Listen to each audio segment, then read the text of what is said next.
अस्सलाम वालेकुम नाजरीन, मैं हूँ शनीला अमार और आप देख रहे हैं हमारा वीलॉग। नाजरीन, आज पाकिस्तान और इंडिया का मैच था और वो इंडिया का मैच जो है वो इस वक्त तक जब मैं ये वीलॉग कर रही हूँ बारिश की वजह से रुका हुआ है। अब बारिश ख़त्म होती है तो उसके बाद अंपायर देखेंगे कि आज मैच होगा नहीं होगा या कल होगा।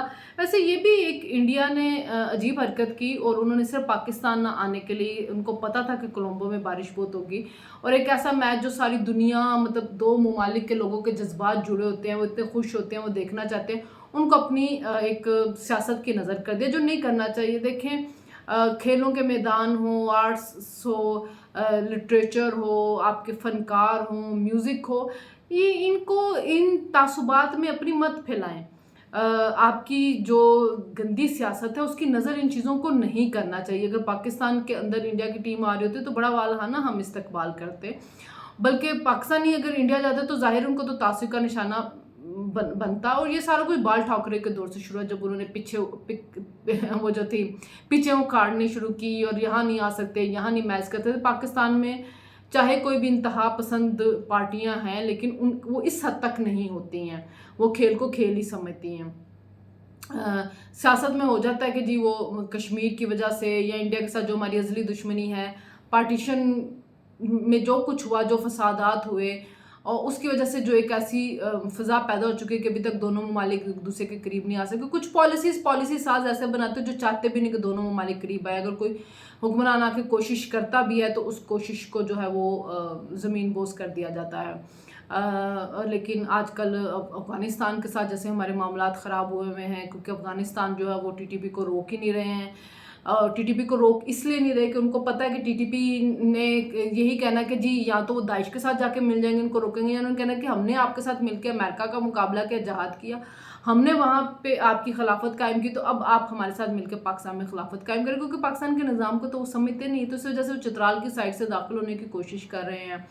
अब पाकिस्तान ने तुरखम बॉर्डर बंद किया स्मगलिंग के लिए, तो उस पर भी प्रॉब्लम हो रही है अफगानिस्तान को, क्योंकि गंदम यहाँ से जा रही है, चीनी यहाँ से जा रही है, डॉलर्स यहाँ से जा रहे हैं, उनका डॉलर, उनका रुपया स्ट्रेंथन हो रहा है, हमारा रुपया जो गिरता जा रहा है। तो अब ये जो इकदाम लिए गए उनकी वजह से कुछ फ़र्क तो पड़ा। एक चीज़ ये भी है कि आज ही एक रिपोर्ट भी आई है कि जो ईरान से स्मगलिंग की जाती है तेल की, उसमें 29 सियासतदान, 76 अफसरान जो है ना मुलविस हैं। तो अब उनकी पकड़ धकड़ होनी चाहिए। तो वो जो सियासतदान हैं इसमें वो कौन से हैं, उनके नाम सामने आने चाहिए और आवाम को पता चलना चाहिए, और अगली दफ़ा उनको वोट नहीं मिलने चाहिए, उनको सज़ाएं मिलनी चाहिए।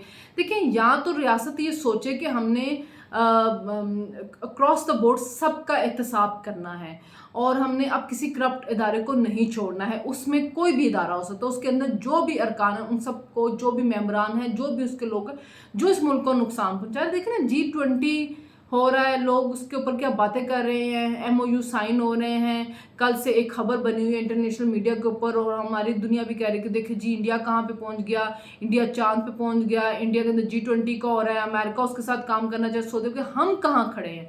तो हम इन्हीं रियासती पॉलिसीज़ की वजह से यहाँ पे खड़े हुए हैं। तो अब अगर पॉलिसी बनाई है तो फिर आपको अक्रॉस द बोर्ड, इंडिया में भी स्मगलिंग होती है, आप उनकी सीज़न देख लें, वो उन्हीं के मुल्क की अक्कासी कर रहे होते हैं। फिर स्कैंडल जो आए हैं, करप्शन सब कुछ है, लेकिन एक पॉलिसीज़ का तसलसल है, एक फॉरेन पॉलिसी का तसलसल है, एक माशी पॉलिसीज़ का तसलसल है। तो हमें भी वो तसलसल अब लेकर चलना पड़ेगा अगर हमने रियासती सतह पे ये सोच लिया कि अपने मुल्क को तरक्की देनी है। तो बहरहाल जी, वो जो लोग मुलव्वसन को रोके जाए, सालाना 60 अरब डॉलर का रियासत को नुकसान हो। 60 अरब डॉलर, यहाँ पे आप 1-2 अरब के लिए IMF की मिन्नतें करते हैं, उनकी सब शराइत मानते हैं।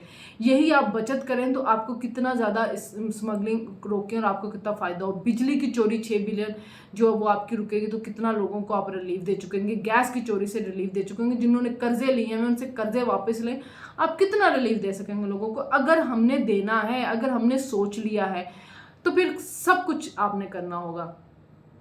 और एक इमरान खान जैसे तजर्बे भी नहीं करने होंगे। अभी खैर गिलगित बिल्तिस्तान में इलेक्शन हुए तो इमरान खान का बंदा जो उसके नवाज लीग के बंदे से ज़्यादा वोट थे वो जीता है, लेकिन वो बंदा चौथी दफ़ा वहाँ पे जीता। और गिलगित बिल्तिस्तान में ख़ानदान बरादरियों का वोट ज़्यादा होता है, और वैसे भी जो वफाक में होता है उस वक्त इमरान खान की हुकूमत बनी, तो अभी तक गिलगित बिल्तिस्तान में और वफाक की हुकूमत वहाँ पे जो बन जाती है, पहले पीपल्स पार्टी की बनी, फिर नवाज लीग की बनी, फिर PTI की बना दी गई थी वहाँ पे। हालांकि पीटीआई की सबको पता था कि उसको वोट नहीं मिल रहे हैं लेकिन उसकी हुकूमत वहाँ पे बनाएगी।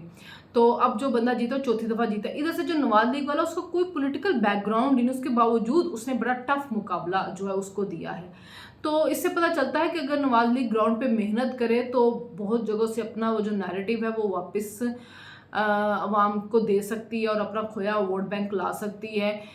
वैसे भी नवाज शरीफ ने कह दिया कि वो अगले महीने आ रहे हैं। अब वो आ रहे हैं तो जब आएंगे तो वो अपना मुकाबला 2013 से 2017 के दरमियान वाला करेंगे कि उस वक्त उन्होंने महंगाई कितनी कम की, उन्होंने डॉलर कहाँ पे लेके गए, पेट्रोल कितने का था, चीनी कितने की थी, गंदम कितने की थी। ये जो है ये तो इमरान खान की हुकूमत का एक तसलसल था ना पीडीएम का, जिसकी वजह से आपने जो शराइत आईएमएफ के साथ की थी वो पूरी करनी थी, जो ज़र मुआदला के ज़ाहिर गिरे हुए थे उसको आपने बेहतर करना था। तो वो सारी सिचुएशन थी। और जो नवाज शरीफ के दौर की सिचुएशन थी 2007 में जब हमने डिस्टेबलाइज किया एक चलती हुई हुकूमत को, तो उसके असरात इकॉनमी के ऊपर पड़े थे। इकॉनमी कोई बच्चों का खेल नहीं है कि ये स्विच भी नहीं है कि कोई दबाया तो उसके बाद ऑफ कर दिया तो वो ख़त्म होगी, ऑन किया तो वहाँ से चल पड़ी। ऐसा नहीं होता है। पॉलिसीज का तसलसल आपको रखना पड़ता है। मोदी क्या है, मैट्रिक पास है, लेकिन वो जब बैठ के बात कर रहा है दुनिया उसकी बात को सुने, क्योंकि उसके मुल्क में जमहूरियत है, उसके मुल्क में पॉलिसीज़ का तसलसल है। अब वो जो ये सारा G20 वाला इसको वो इस्तेमाल करेगा अपने आने वाले इलेक्शन के लिए। हम यहाँ पे क्या कर रहे हैं, हम अभी स्मगलिंग रोक रहे हैं, हम कुंडे पकड़ डालने वाले लोगों को पकड़े, पूरे पूरे देहात पकड़े गए हैं जहाँ पे कुंडे डाल के बिजली ली जा रही थी। तो इन चीज़ों को मुस्तकिल बुनियादों पर ख़त्म करना, ये नहीं कि आज हमने कर दिया तो कल को दोबारा से ये काम शुरू हो जाएगा। आपको हर इदारे से करप्ट लोगों को निकालना होगा, आपको करप्ट लोगों को निकालना होगा, आपको मेरिट पे लोगों को लाना होगा, आपके उसी से मुल्क में महंगाई ख़त्म होगी और मामला जो है वो ठीक होने शुरू होंगे। बिलावल भुट्टो ने अपनी सियासी कैंपेन शुरू कर दिया, तोपों का रुख नवाज लीग की तरफ, वो पीटीआई की तरफ हो चुका हुआ है और वो कह रहे जी हमारे इत्तेहादी इलेक्शन से भाग रहा है। इलेक्शन से कोई नहीं भाग रहा है। जो नवाज लीग है उसको तो टाइम चाहिए कि नवाज शरीफ आ जाए तो वो उसके बाद अपनी कैंपेन स्टार्ट करें। नवंबर में नहीं होगी तो दिसंबर तक तो सारे ही कह रहे हैं कि हो जाने चाहिए इलेक्शन। तो इलेक्शन से भाग तो कोई भी नहीं रहा है। एक्चुअली बिलावल भुट्टो ने वही मैंने जो कल बात की थी कि आइन कानून का राग लापते हुए लापना है कि हम तो कब से कह रहे हैं कि 90 दिन के अंदर इलेक्शन कराए, फिर उन्होंने स्पेस भी इसके अंदर लेने की कोशिश करनी है। तो उस वजह से एक सियासी जो है वो हलचल शुरू हो चुकी हुई है। दूसरा ये था कि कह रहे थे कि जी रियासत की क्या पॉलिसी होगी 12 सितंबर के बाद नज़र आएगा। तो पता ये चल रहा है कि जिसको अपनी तशहीर की ज़रूरत नहीं है वो कहीं नहीं जा रहे। आप समझ गए होंगे मैं किन की बात कर रही हूँ। कहा जा रहा है कि 12 सितंबर को DGISI का ख़त्म हो रहा था टेन्योर। अब ज़राए की ख़बरें हैं, कुछ कंफर्म नहीं है क्योंकि इस मुल्क में सियासत जो है वो हर वक्त चेंज होती रहती है। आसिम मुनीर साहब की जब तकर्री थी तब भी आखिरी टाइम तक किसी को कुछ नहीं पता था। कोई जनरल नुमान का नाम लेता था, कोई जनरल अतर का नाम लेता था, लेकिन कुछ जो इन्फॉर्म्ड सहाफ़ी थे वो कहते कि नहीं जी आसिम मुनीर। उस वक्त भी कहा गया था कि जनरल बाजवा ने उनका नाम नहीं डाल के भेजा था, तो शबाशी ने कहा था दोबारा से लिस्ट भेजे और उनका नाम उसमें डाले। और नवाज शरीफ ये कह के उसको कि मार्शल लॉ लगाना है लगाए, जनरल आसिम मुनीर को आपने आर्मी चीफ लगाना, और वो यूरोप के दौरे के ऊपर चले गए। तो अभी भी कहा यह जा रहा है कि शायद जनरल नदीम अंजुम को जो है एक्सटेंशन दे दी जाएगी। अब देखना यह है कि 12 सितंबर के बाद 2 दिन तो रह गए हैं। 12 सितंबर के बाद पता चलेगा कि एक्सटेंशन दी जा रही है या वो रिटायर्ड हो रहे हैं, उसकी जगह कोई मतलब रिटायर्ड नहीं मतलब किसी और कोर में जा रहे हो, उसकी जगह कोई भी नया DGISI आ रहा है। तो ये इस वक्त पाकिस्तान के अंदर सियासी सूरत हाल जो है वो चल रही है। अब आगे इलेक्शन टाइम आने वाला है, इलेक्शन टाइम शुरू होगा तो भी पता चलना शुरू होगा हल्का बंदियाँ जो हुई हैं, हल्का बंदियाँ किस तरह से होंगी सियासी जमातों में। अभी नवाज लीग ने अपनी कोई कैंपेन स्टार्ट नहीं की, बिलावल ने शुरू कर दी है। आज हैदराबाद में खिताब वो कर रहा था, हैदराबाद वो गए हैं। वैसे उनके लोग कह दीजिए वो ताज़ियत के लिए जा रहे हैं, लेकिन एक तरह से ये इलेक्शन मुहिम स्टार्ट कर दिया बिलावल भुट्टो ने। अब नवाज लीग वगैरह ने भी कोई मुहिम स्टार्ट नहीं की है। वैसे उनके बयानात अब आने शुरू हो चुके हैं। ख्वाजा आसिफ ने अपने हल्के में कुछ थोड़ी हलचल रखी हुई है। क्रिश्चनों का बहुत बड़ा उन्होंने इज्तिमा करवाया जिसके अंदर उन्होंने जरावाला सानिया के ऊपर उनसे माफ़ी भी मांगी। बहुत बड़ा इज्तिमा था। उसके अलावा अपने लोगों से मिलना मिलाना तो हर हल्के में लोगों ने तो शुरू कर दी होगी, लेकिन जो महंगाई है, जो बिजली के बिल ज़्यादा बढ़े हुए हैं, उसके ऊपर क्या रहेंगे, मंडे तक कोई ना कोई बिजली के बिलों के ऊपर रिलीफ की पॉलिसी आ जाएगी। जो सरमायाकारी की कौंसल उसमें जो फैसले लिए गए वो भी कुछ दिनों तक सामने आ जाएंगे। लेकिन एक टफ दौर से इस वक्त हम गुजर रहे हैं।